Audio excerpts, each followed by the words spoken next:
Good morning, everybody. I call the House meeting of the House Transportation Committee to order. This meeting is being broadcasted and recorded. Before I begin, I'd like to welcome one of our new members to the committee, Representative Dave Deloso from Delaware County and Representative Dave Mattson from Dauphin County. Welcome. Nobody applauses or anything? Wow. Dave, I got you, buddy. Mackenzie, can you please take roll? Oh, Evan, can you please take roll? Chairman Nielsen, Here. Bellman, Designation? Curry, Designation. Deloso, Hohenstein, Designation. Madsen, Designation.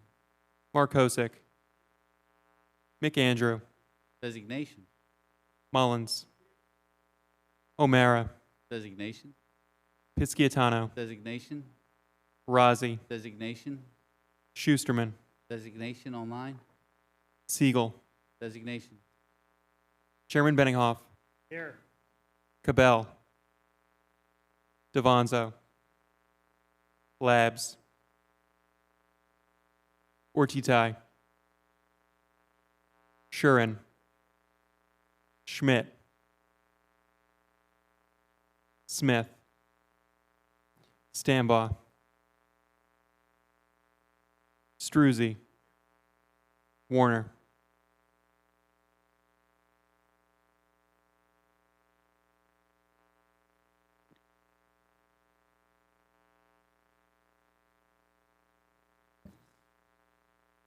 Thank you. We have a quorum. All right, so I'll try this again. Good morning, everybody. Good morning, Mr. Chairman. We're going to have a great day today, great week. What a good way to start the week with transportation. The first item on our agenda is House Bill 1043, introduced by Representative Joe Cerisi. I move to consider House Bill 1043. Is there a second? Chairman Benninghoff. Kyle, can you please give us a summary of the bill? House Bill 1043 by Representative Joe Cerisi. This bill prohibits stopping, standing, or parking in a parking spot specifically designated for charging an electric vehicle unless you are charging an electric vehicle. Unlawfully parked vehicles may be towed if the parking space has signage indicating vehicles may be towed. A violation is a summary offense with a fine between $50 to $200. If a person is convicted of a violation in absence of a warning sign, the fine may not exceed $50. And there is no known opposition, and there is one amendment filed to the bill. Thank you. Also wanted the record to reflect that Representative Labs has joined us online. I offer Amendment A05847. I move to adopt Amendment A05847. Is there a second? Representative Mullins. Kyle, can you please give a description of the bill? Amendment A05847 by Chairman Ed Nielsen. This amendment makes technical changes requested by PennDOT. This amendment is supported by PennDOT and is agreed to by the prime sponsor. I ask all the members to support the amendment. Are there any comments or questions on the amendment? Seeing none, are there any negative votes on Amendment A05847? Seeing none, the amendment is adopted. We're now on House Bill 1043 as amended. I ask all the members to support the bill as amendment. The demand for electric vehicles continues to grow. Although Pennsylvania is working to install more vehicle chargers, they are limited. Rather than speak further itself, I would ask the maker of the legislation to please say a few words, briefly talk about your I'll be as legislation. brief as the chairman usually Representative is. Cerisi. Which one? Well, Kerry. Always go to the right. Thanks, Kerry. Well, thank you both very much, and the committee for hearing me. I had a constituent come in my office who has an EV and was frustrated by this, where he wanted to go and charge the vehicle, but there was a car sitting there that had nothing to do with electric vehicles, and he felt it wasn't fair to own an electric vehicle and not be able to charge it. So we came up with this legislation, which is straightforward. If you're not an EV, if you're not charging, you shouldn't be in the spot. And he felt that, we wanted to make it simple and easy. I don't own an EV myself, so I can't say that I benefit any way from this. I really don't know a lot of my friends who have one. But I think it's only fair, as these cars are becoming more and more popular, that if we're going to promote this, we need to give the availability to people to promote it. So I look forward to your support, and thank you for hearing me. I agree with you, Rep. We need to discourage this kind of behavior because I see people waiting in line for chargers because of the lack of accessibility to them. So when someone parks in that spot and has an EV vehicle that needs to be charged, we need to make sure there's room for them if we can. On the bill as amended, Representative Struzzi. Thank you, Mr. Chairman. Representative Cerisi, thanks for putting this legislation forward. I can see why this is needed, and I can understand the frustration. I'm just a little concerned with the fines. Is there any sort of warning period? And I don't have an EV myself, as you said, you don't either, but are there signs currently in those spots that say EV parking only or parking for electric charging only? So we did get a bunch of signs from PennDOT. Kyle, I don't know if you want to jump into this with what PennDOT sent over, but my chief of staff showed me there are signs that say EV parking only, and you could be fined, but they're all different variables on the signs. There's no, I think there was like 10 or 15 different signs, because we originally had that language in the bill, and PennDOT, because they had something similar, and Mr. Chairman, maybe you want to speak to that. Yeah, we asked want to have try that to keep the removed. language consistent throughout the code. So we did, that was what the amendment did, Rep. It made it consistent, so this is handled just as any other violation of parking in designated spots. Thank you, Mr. Chairman. Also, maybe some clarification. What does it mean, standing or stopping? Like, that means someone in a parking lot standing in an EV spot could be fined? It's like no standing, no parking when you see the signs up for fire zones. You're not supposed to be on the spot, just sitting there. It's just like blocking the spot, and that's consistent all throughout the code. Okay.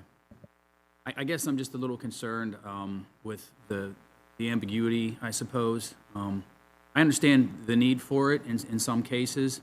I just don't want it to be too much, too soon if there's no sort of warning period. And as long as, I think it's important, as the chairman said, that we have consistent signs that let people know only an EV can park in this spot. I think that's fair warning to people, that they just don't do it by accident and all of a sudden, they're facing a hefty fine in some cases. So, okay, I'm not sure where I'm going to fall on this one. I don't know if there's a chance to maybe clean some of that up as it moves through the process. I would also say that local law enforcement, would play it the way they see. If someone's sitting there, they tell them, move the vehicle, I would assume. Right. You see that happen everywhere. So it just gives the ability that if this is happening all over the place, all the time, it's enforceable now, as opposed to you can't do anything about it, and the frustration. So I think that depending on the municipalities that you would be in, it would depend on how, like anything else, it's enforced or not enforced. But it gives the option now to really enforce something for someone who has that type of vehicle. Okay, thank you. And just to remind the members, it is a 60-day effective date, and a vehicle can only be towed if signage is there to say such thing. It's not like if you're in one and it doesn't have a sign there, it can't be towed. And so there's going to be more than enough warning that the car can be removed. On that, any other questions on 1043 as amended? Representative Sharon. Thanks, Mr. Chairman.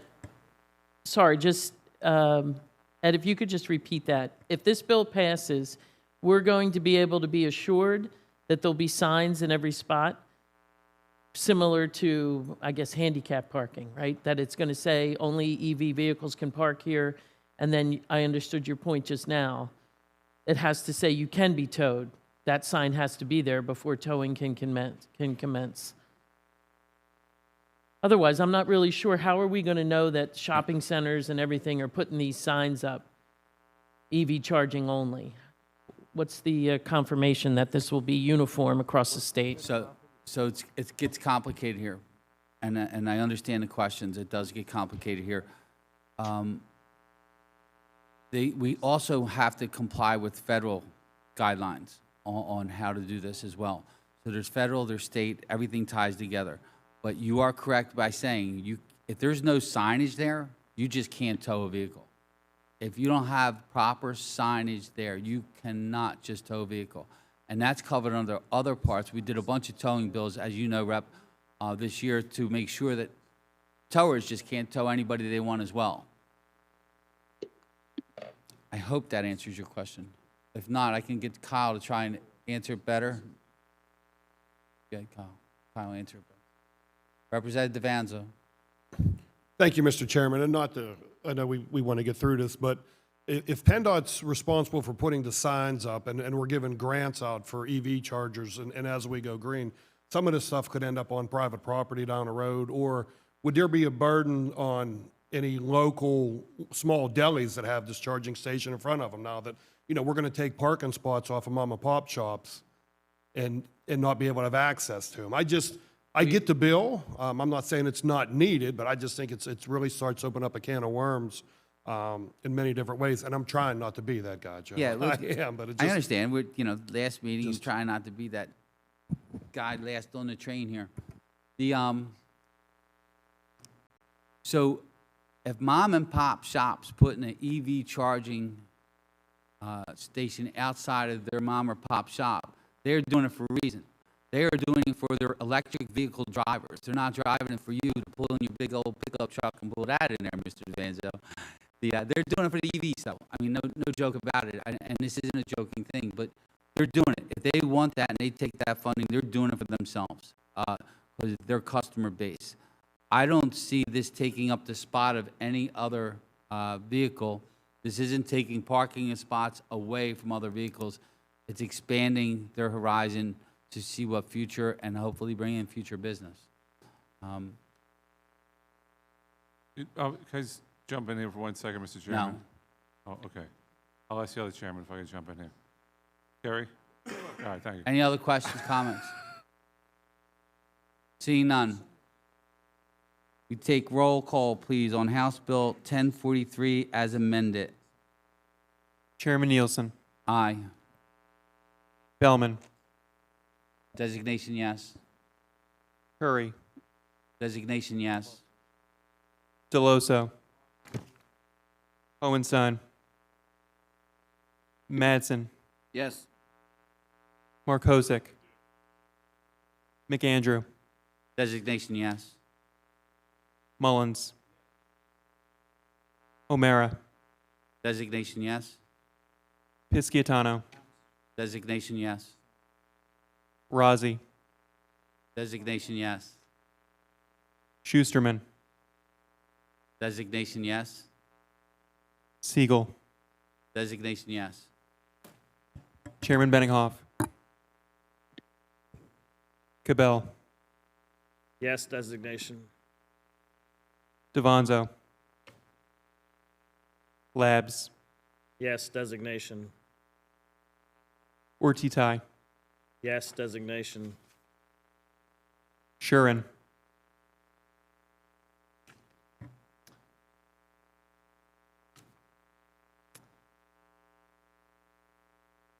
Yes. Schmidt. Yes, designation. Smith. Stambaugh. No, designation. Struzzi. Warner. Yes, designation.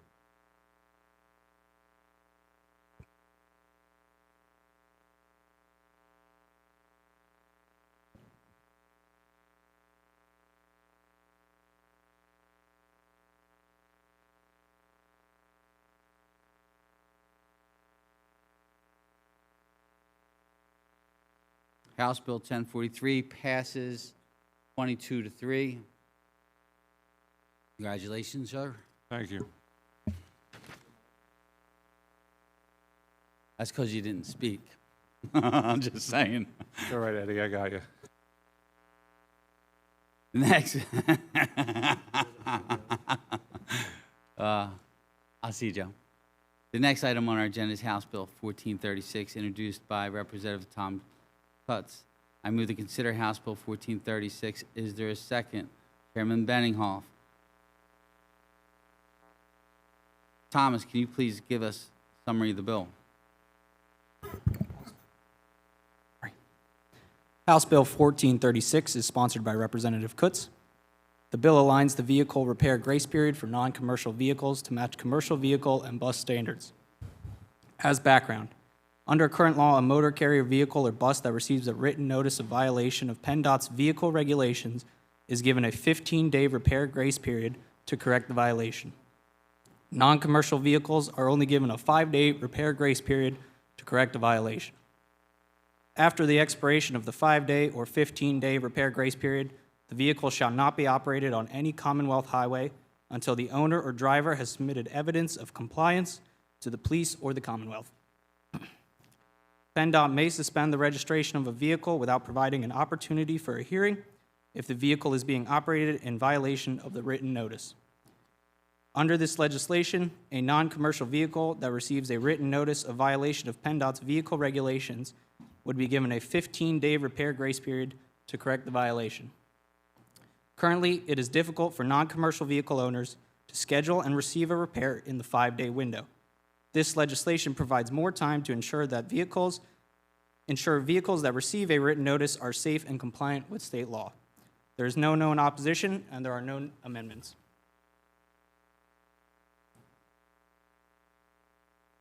Thanks, Thomas. Can you repeat that for me again?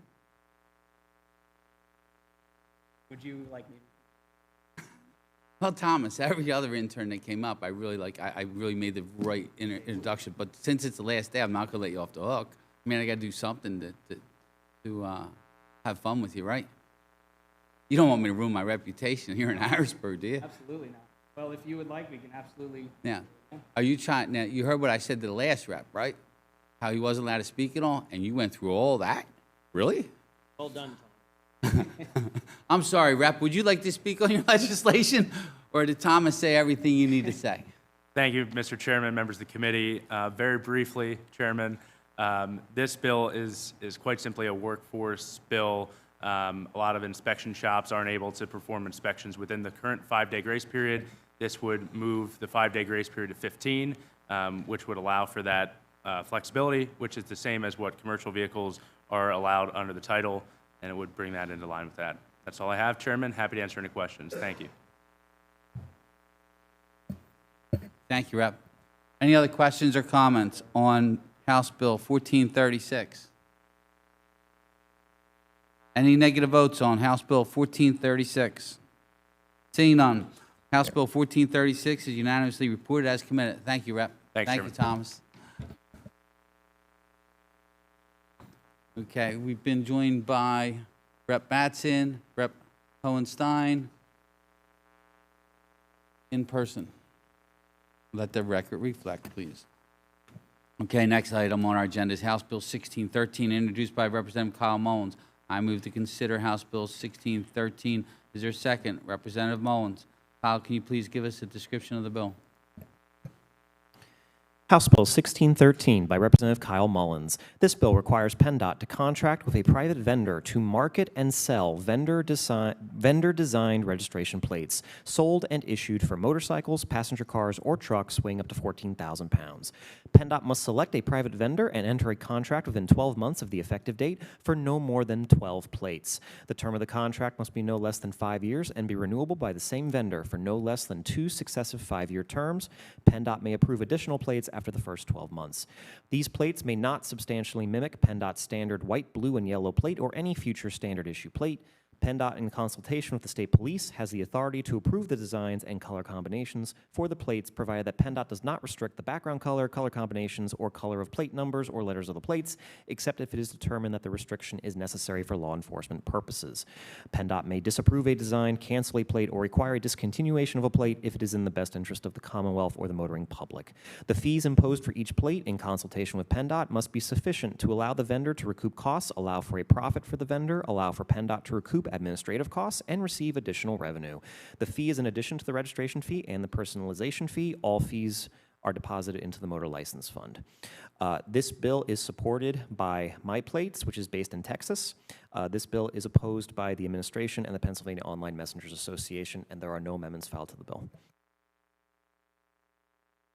I asked the members today to support this bill. The legislation has been debated by this committee on multiple sessions. Currently, Pennsylvania offers a significant number of specialty plates in various organizations, causes, and backgrounds. However, many Pennsylvanians still want more design choices, and this gives it to us. Today's vote is not the end of the discussion. By considering this legislation today, I'm asking that all the stakeholders keep an open mind and to keep this on the table. And I'm hoping that the administration and all the stakeholders can get together and come up to an agreement. As I said, it's been session after session after session. This is likely not moving through the House. I would almost say it's not.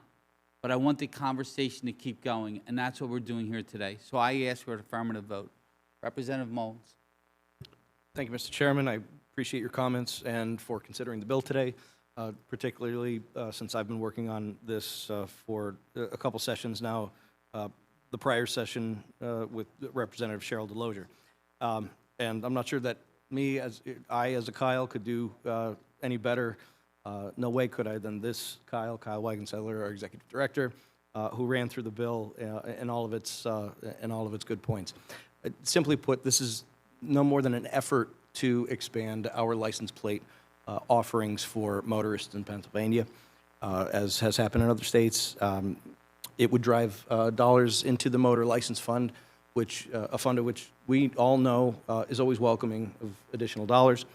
And finally, it would allow PennDOT to retain control as well as consult with the state police to approve of any new designs and retain control over its current and very well run license plate production process. So the key words here are vendor designed and marketed.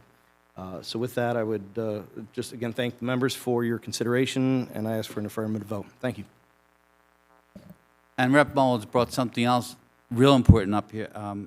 We have a massive need in our transportation needs. We've held numerous hearings all across the Commonwealth, and we need every funding source we can. And we want to bring all the options to the table and have them discussed. And this is just one of many that have been thrown in front of this committee this year. So as we go forward, I'd like to keep the discussion. And since there's no more comments or questions, are there any? All right, go ahead. Thank you. He And wants a second time at the microphone. No, right? I forgot perhaps the most important point that I failed to mention in my commentary is that the agencies and the officials who would be required to execute and make sure this program worked, but also those women and men who keep us safe on the roads, we will have my commitment in wherever we go next with this to work out any concerns and get people to a yes and a place of comfort to make sure that this is a sound proposal. Thank you. Thank you, Rep. Any other questions or comments on House Bill 1613? Seeing none, negative votes on House Bill 1613. Seeing none, House Bill 1613 is reported unanimously as committed.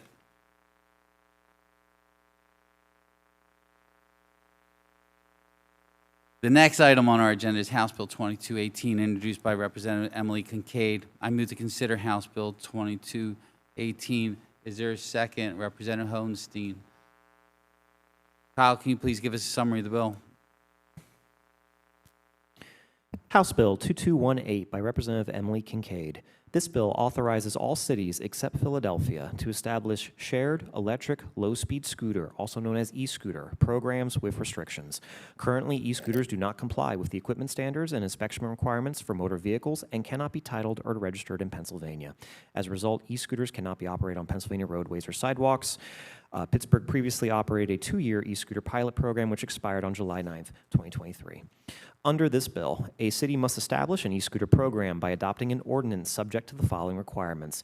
E-scooters are granted all the rights and subjects to all the duties as bicycles. E-scooters can operate on a highway, bicycle lane, or bicycle path. E-scooters may not operate on a sidewalk unless it is upright and appropriately docked in a designated parking area as determined by the municipality. E-scooters may not operate on a freeway, highway with a posted speed limit of 35 miles per hour or greater, or a sidewalk in a business district. An individual under 16 years of age may not operate an e-scooter. E-scooters cannot exceed speeds greater than 15 miles per hour, and e-scooters e-scooters must be equipped with lamps and reflectors if operated at night. An e-scooter company must provide information on customer support service, and there must be a complaint hotline to report abandoned e-scooters and violations.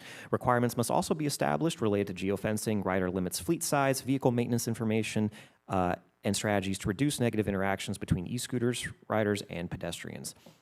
An e-scooter company must have commercial general liability insurance of $2 million per occurrence and $2 million in the aggregate. An e-scooter company must have automobile insurance of $1 million per occurrence and $1 million in the aggregate. This is identical to the insurance requirements that were under the pilot program. And nothing in this bill shall prohibit a person that is not an e-scooter company from owning or operating an e-scooter. The bill also assigns penalties for failure to follow this section. This bill is supported by the City of Pittsburgh, Spin Scooters, Bicycle Coalition of Greater Philadelphia, and the Pennsylvania Association of Justice. Concerns have been expressed by the administration, the Trial Lawyers Association, the Council of the Blind, and the Pennsylvania Council of Independent Living, and there is one amendment to the bill. Thank you, Kyle. And I offer Amendment A05837. I move to adopt Amendment A05837. There's a second, Representative Benninghoff. Kyle, can you please give us a brief description of the amendment?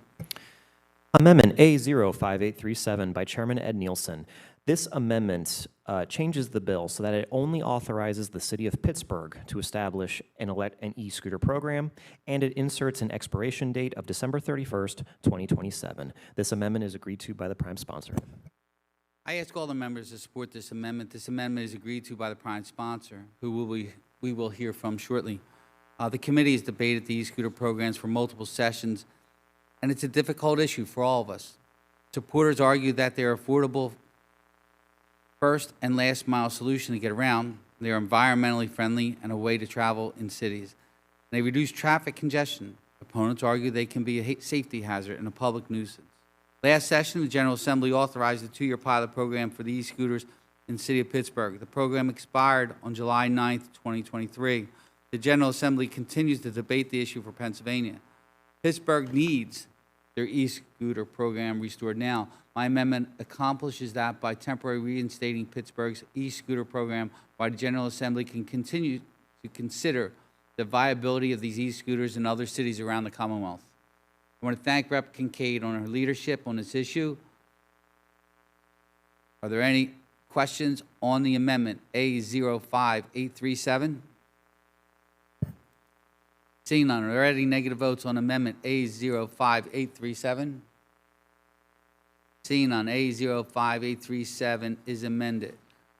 We are now on House Bill 2218 as amended. On the bill, I invite Representative Emily Kincaid to speak on her legislation. Thank you, Chairman. Leadership on this was a very nice way of saying that I wouldn't allow you to get away from me without talking about e-scooters. I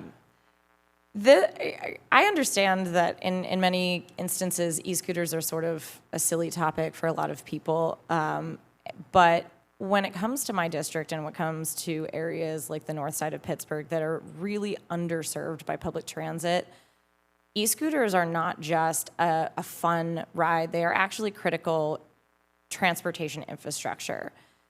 The neighborhood that I live in has no public transit access to the neighborhood right next to it unless you go downtown and back out again, which I challenge anyone to do in under an hour.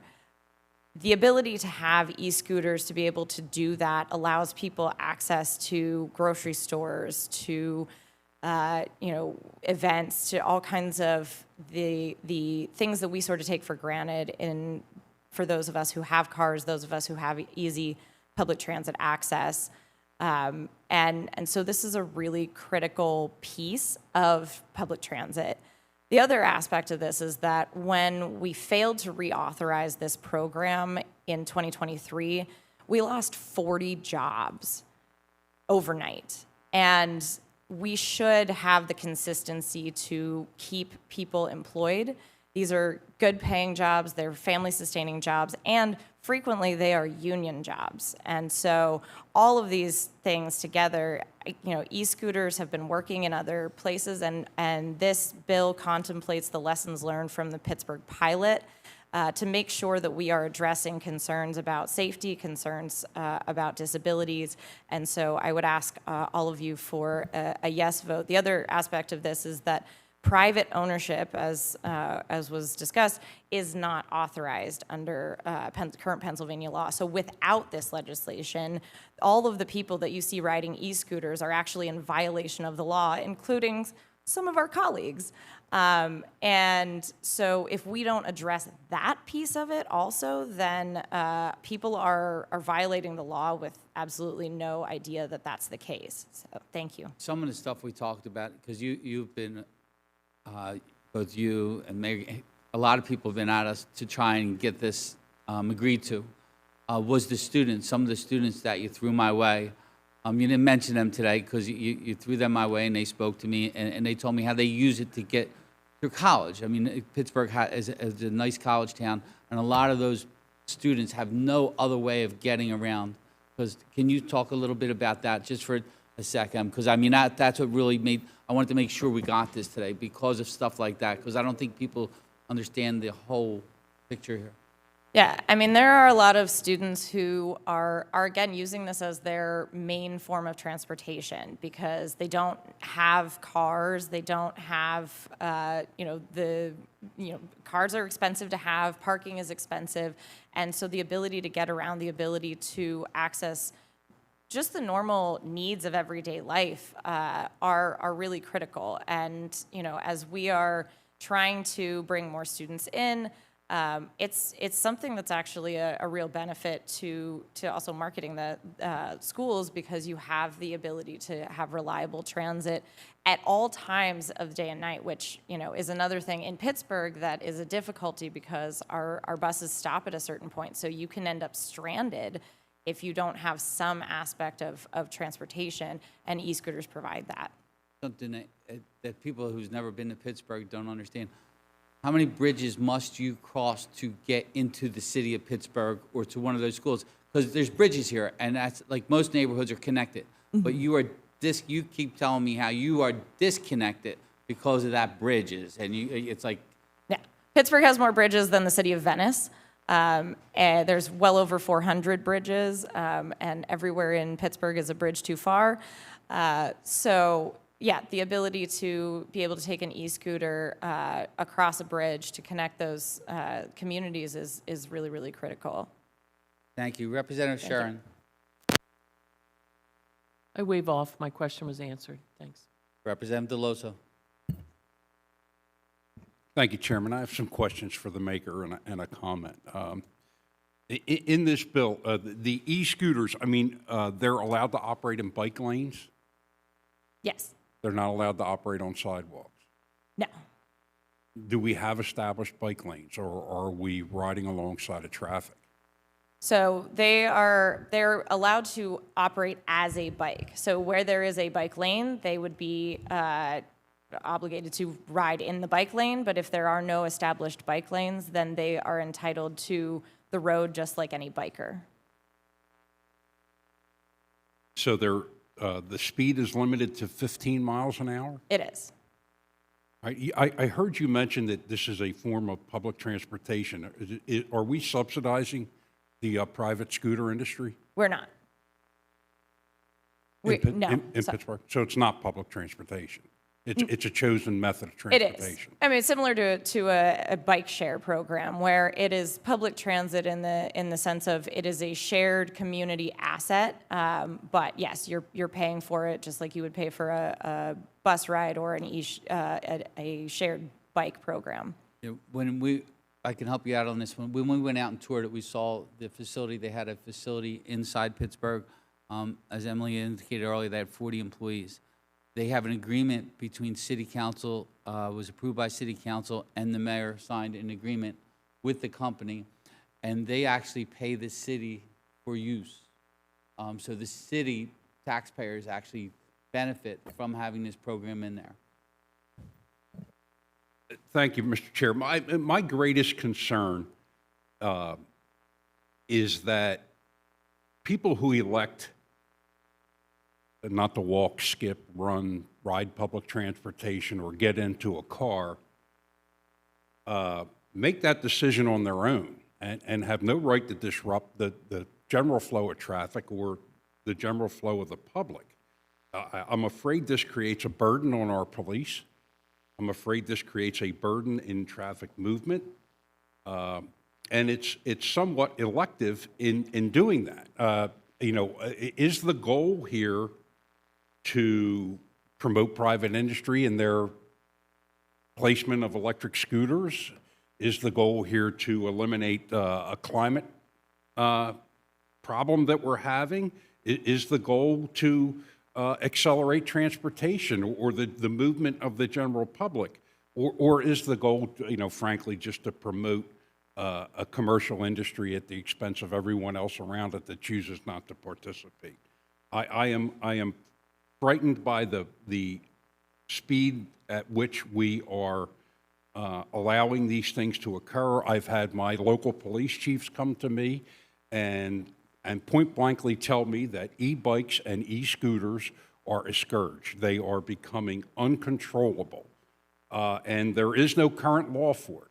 And if we do establish a current law, here again, we're adding an additional burden to law enforcement. As far as the students go in Pittsburgh, metropolitan Pittsburgh, I get it. I get it. University City in Philadelphia used to stop at 38th Street. Now it's out to 52nd Street. It's a long way to go. It's an additional 2 miles. I see that as a university problem.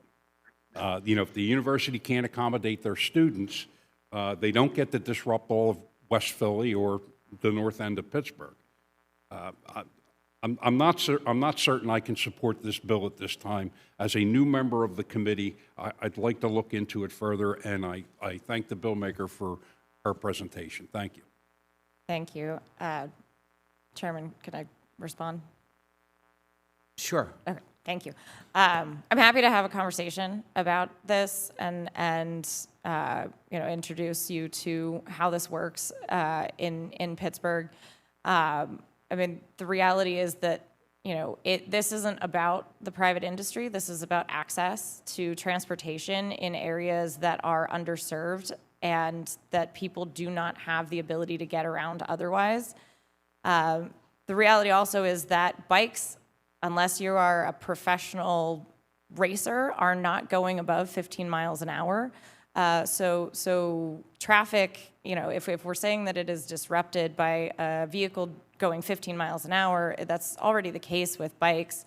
You have the ability to pass them when it's safe to do so on the road. The ability to give people more access to more options to get around when they are otherwise limited, when they're in transportation deserts, when they work late at night and don't have access to public transit running anymore.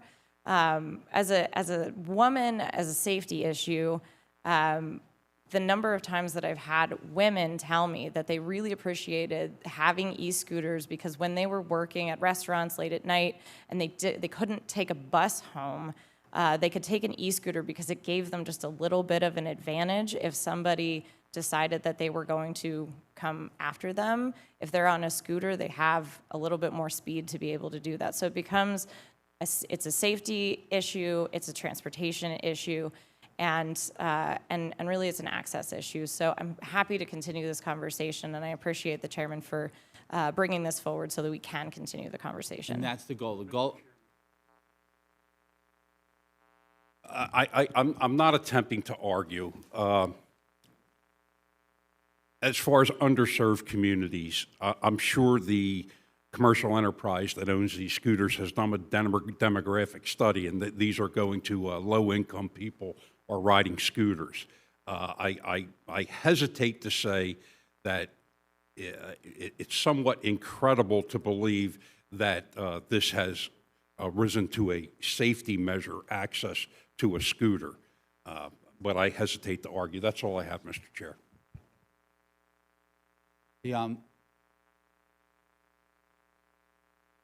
This is why we're having this discussion today, but we're going to advance this legislation. We're going to talk about electric bikes and all scooters and all. Representative Kincaid and I had this conversation that we want to look at the big picture. And this is going to put it on our agenda for next session because we see there's no agreement as of yet. Representative Benninghoff, Chairman Benninghoff, I'm sorry. Even a chairman gets told to be brief. First of all, thank you for bringing this to our attention. And for those who may be newer, this thing out in TV land, this has been a 2-year pilot. I understand this will be a 3-year pilot. It allows us to get some other information. For those who have not, or were not knowledgeable, I believe there's a report done subsequently. It would probably be encouraging the members to read through that to see what the pros and cons of that might be. We actually just met with a group of individuals on a related issue, and one of the things I was not thinking about too, that you think about a pedal bicycle, and if you're in an incline, I happen to live in a town that's a lot of hills, the nice thing about the e-bike, it gives them some assistance, so they probably got more consistent speeds in people riding these things. They're not slowing down and trying to have to stand up and pump the brake. That at this point, I'm willing to give it a try, see what happens for a couple years, get some more data. Frankly, we do pilot programs for a lot of different issues here in the Commonwealth, and it allows us to make decisions based on some facts. So thank you for your time and your explanation on the bill. And keep in mind, this is only for one area, and that's Pittsburgh. Thank you. Thank you. And if I'm not mistaken as well, for some reason it's coming in my head, there was a portion of free rides given in Pittsburgh to low income.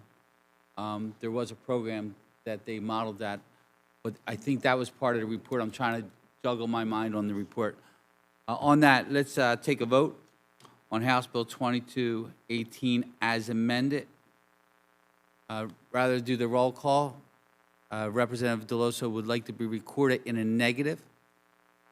He'd be the only negative vote on the committee, so the bill passes 24-1 and will be reported as amended.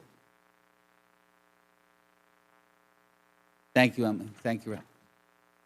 I will now proceed to any other business before the committee. The final item on our agenda is House Resolution 555, introduced by Representative Thomas Mahaffey. I move to consider House Resolution 555. Is there a second? Representative Deloso. Thomas, can you please give us a summary of the resolution? House Resolution 555 is sponsored by Representative Mahaffey. This bill aims to recognize October 19th, 2024 as National Move Over Awareness Day in Pennsylvania.